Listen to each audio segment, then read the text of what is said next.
briefly, um, the other night I was happened to see my neighbor, who's somebody that I like, and she started talking about another neighbor and her beef with his parking, where he parked his vehicle.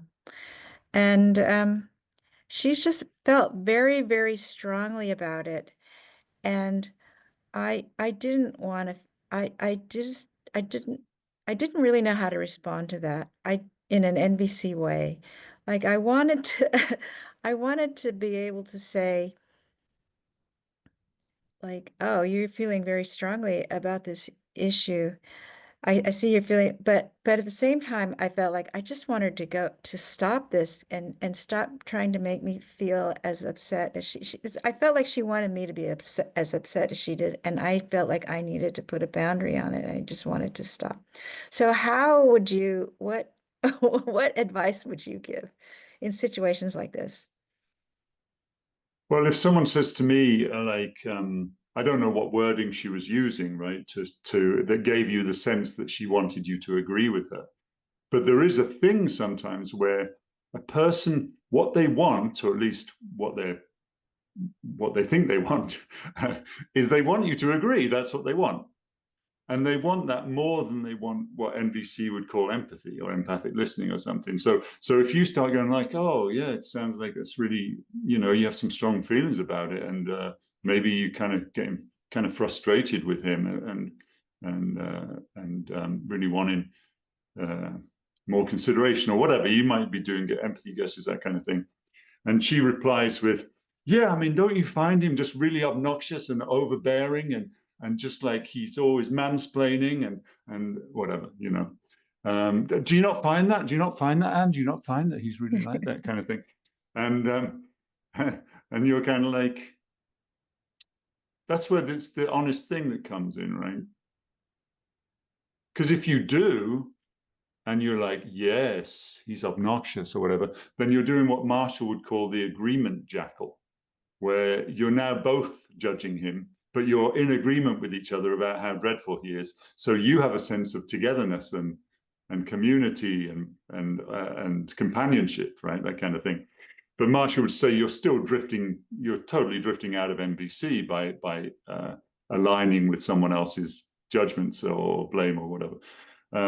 Not that he would make that wrong or right, of course, but he's just saying it's not within the kind of skill set that he's presenting.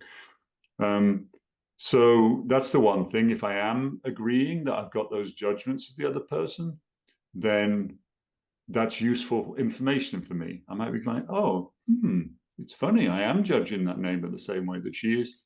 I'll do some self-connection practice about that when I go back into the house, because I don't want to be just carrying judgments of people and not examining them. My judgments of other people contain information about my feelings and my needs. I would like to find the information that's within my judgment of this neighbor, kind of thing. And I'm probably not going to stay there and just trade insults back and forth about the neighbor with this other neighbor. I'm probably not going to do that. I might be like, oh yes, well, yeah, oh, phew. Anyway, see you later, and I'll go back in or something, right? But if I'm in your position, Anne, that you're describing, where you're just kind of like, stop trying to get me to agree with you and stop trying to get me to feel the way you're feeling and that kind of thing, then I might just say something, and I've definitely been in this situation plenty of times. In the old days, I would just agree with the judgment probably or something, before NVC. But now I'm more likely to say something like, well, I don't think I'm having the same difficulties with him that you are. So I don't think I'm in the same position towards him. And then I'd go, but I really hear how frustrating it is for you. And I'm just basically, I'm not agreeing with how terrible he is. And I'm moving as quickly as I can back to empathy if I'm willing to. And Marshall would say, if it's still joyful for me to do so. If I'm enjoying the opportunity to give empathy to someone who's upset, then I switch back into empathy as quickly as possible. But I do hear how upset you are and how frustrating this is for you.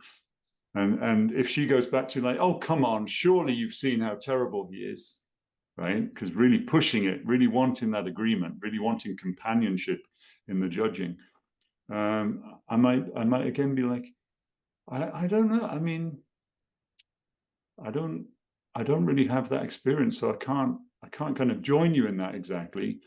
But I'm totally here for you in terms of hearing how difficult this is for you, um, and I'm imagining maybe you're just wanting some kind of companionship with that. You'd love to have some sort of shared reality with someone who's had the same kind of experience with him or something like that. So again, it's just still in empathy with the person, but only, as Marsha would say, only if it's still joyful for you to do so. If it's not, Marsha would say very strongly, get out of the conversation as quickly as you can, and as connected as a manner as you can. You're not kind of like shut up or whatever. You're just kind of like, well, I kind of need to go and get some stuff done in the house, whatever it is, because he really had this sense that empathy given non-joyfully is usually not really empathy. Mm. It's just making some sounds with our mouth and trying to nod and smile when actually there's nothing in us that wants to be with this. Empathy is a silent pursuit, silent presence with the other person. And if you're kind of like, I don't want to be present with the other person, neither silently or out loud, I want to be in my house doing something else, then his recommendation would be go and do the something else.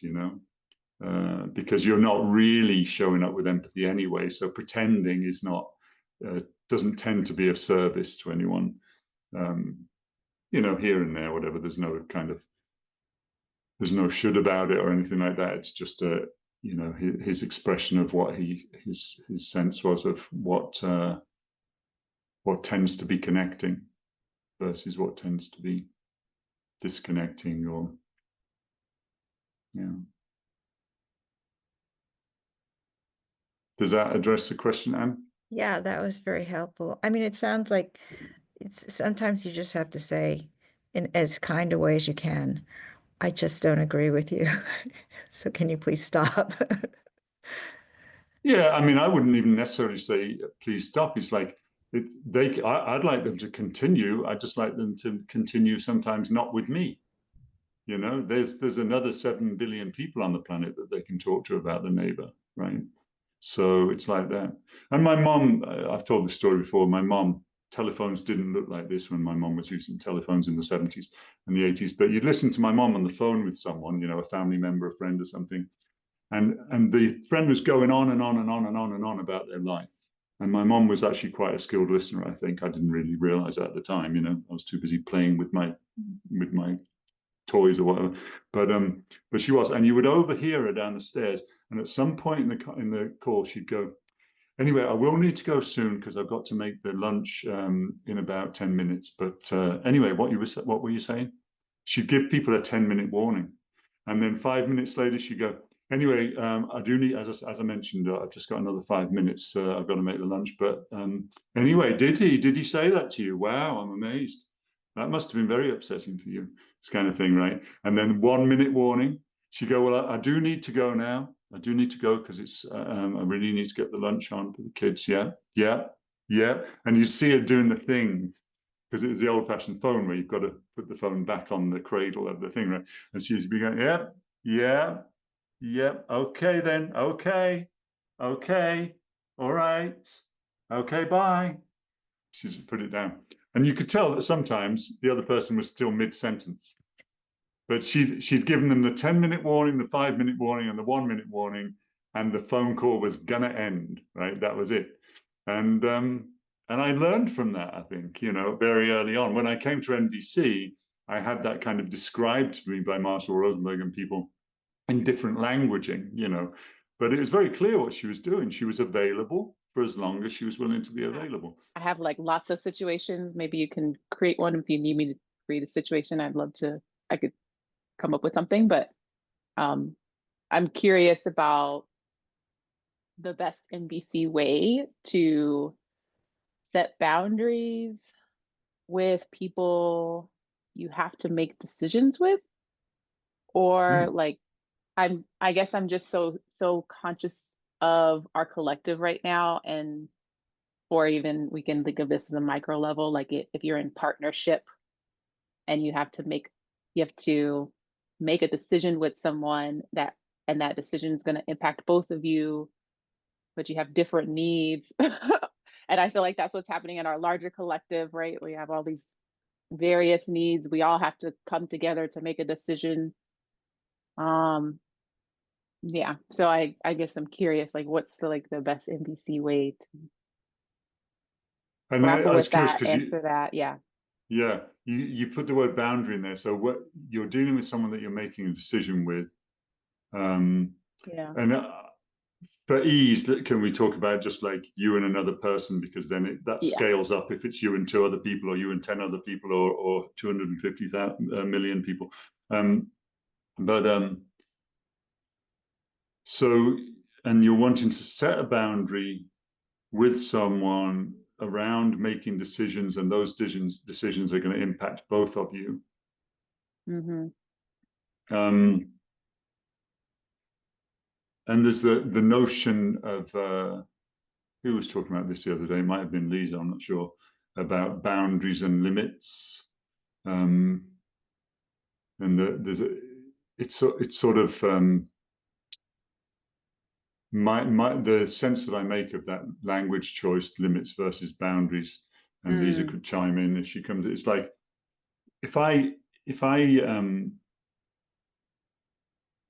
if someone's like trying to organize what we're going to do on the weekend, and they're saying, we should invite a bunch of people and all just go to a campsite and have a camp out with a whole bunch of people, just one of the nearby ones, that's near to town.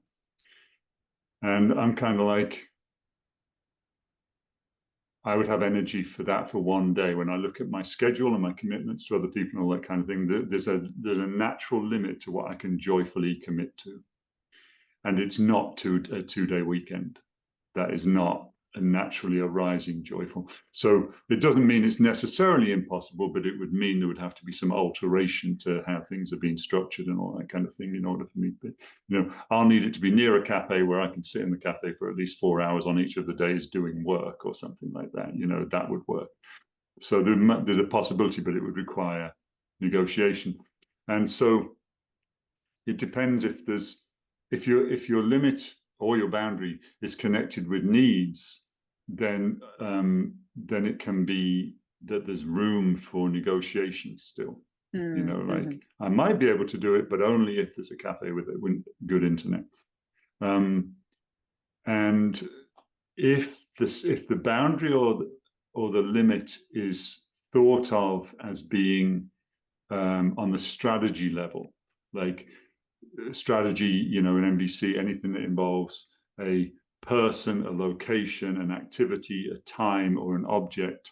Plato, it's a strategy. Plato, that's what that spells out: person, location, activity, time, or object. It's a strategy. So if you're like, I cannot do 2 days, that's a time. 2 days is a time, it's a strategy. Cannot do 2 days. And the other person says, why not? Blah, blah, blah, blah, blah. No, it's a hard boundary. You just need to respect my boundary. The truth is that that's not your true boundary. Your true boundary is that you need 8 hours of work time over those 2 days of work. And that could be arranged actually in a way that would allow the thing to happen in that way. So I think that's one of the key things for me is I want to be really careful about what it is that I'm thinking of as being the boundary. Is the boundary really that I don't have 2 days available, or is it something else actually? And so staying in needs focus, we do a class on Monday and Tuesday night, which is all about turning needs into action. And we just look at this like, I know I start with the idea I cannot do 2 days, but then when I think about it more, I realize, oh no, the real boundary is I need 8 hours of working time over the weekend. And then from there, it gives us a different conversation to have. But yeah, a boundary, by definition, in a certain sense, if it's a hard no, is a demand. You're kind of saying, or it's a hard no, whatever. But you're not negotiating about it. That's my point. And there's a place for that in life. It's like NVC doesn't make that right or wrong. It's like, yeah, that's one strategy in life. Sometimes that we make demands. Parents make demands on their kids. Managers make demands on their team. Sometimes, like, there are times when it's just expedient to do that, and there's no efficient way of doing anything else. Maybe But if everything's a boundary all the time, or everything's a demand all the time, then people around you get a sense that you don't have any flexibility, and that affects the quality of your relationship and all that. So those are the first things that come to mind. And I don't know if Lisa was listening in when I said the thing about boundary and limit, because Lisa, I was thinking it's something you brought up recently.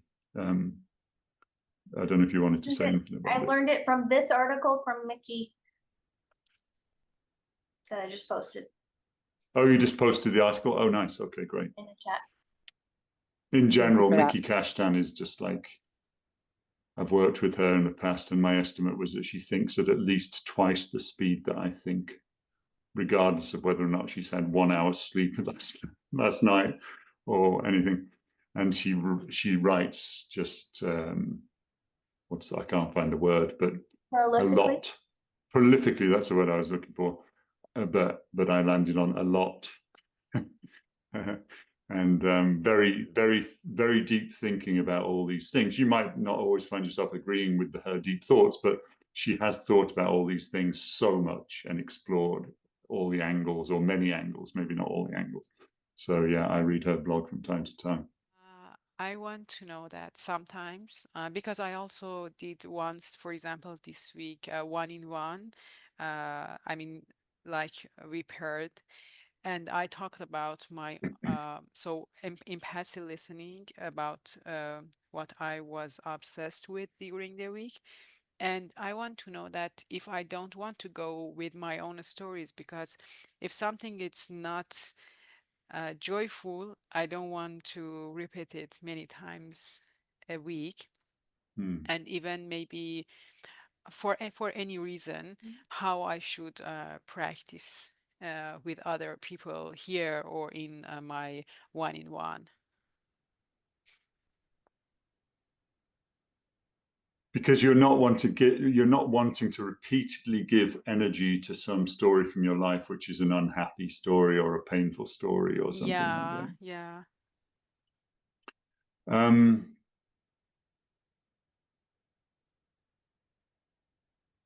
Well, in a certain way, what springs to mind is, we put the focus on feelings and needs in NVC. And I often think the feelings part of that is because the feeling is the present feeling, right? I'm presently feeling upset, or I'm presently feeling frustrated or angry, or whatever the feeling is. That's what's going on in this moment. If that's what's going on, that's my present state. And so the feelings part is telling me where I am at this moment, right? And then the needs part, when I say, I have unmet needs right now, my need for consideration and love has not been met in this interaction with this other person. Even though my current state is that those needs are unmet, the second that I name those needs, love and consideration, that's what's missing. It's just a flip around to be like, love and consideration, that's what I'm longing for. Love and consideration is the star in the sky that's guiding me forward, right? And so from the unhappy circumstance, where you use the unhappy circumstance just to identify what the needs are that you're longing for, and then the switch becomes, so what do I want to do about that? What do I want to do about consideration and love? And it's not now limited just to the situation that you're in. Obviously, the situation you got with this particular person, you might want to bring up with them, how can we be more loving and considerate with each other? You might show them consideration. You might ask for some love or consideration from them in some way. You could do that with them. But more generally, how do you want love and consideration to be showing up in your week? In your day, that kind of thing. So that's the way for me, where I don't want to dwell on the painful. I want to find out what the painful is trying to tell me.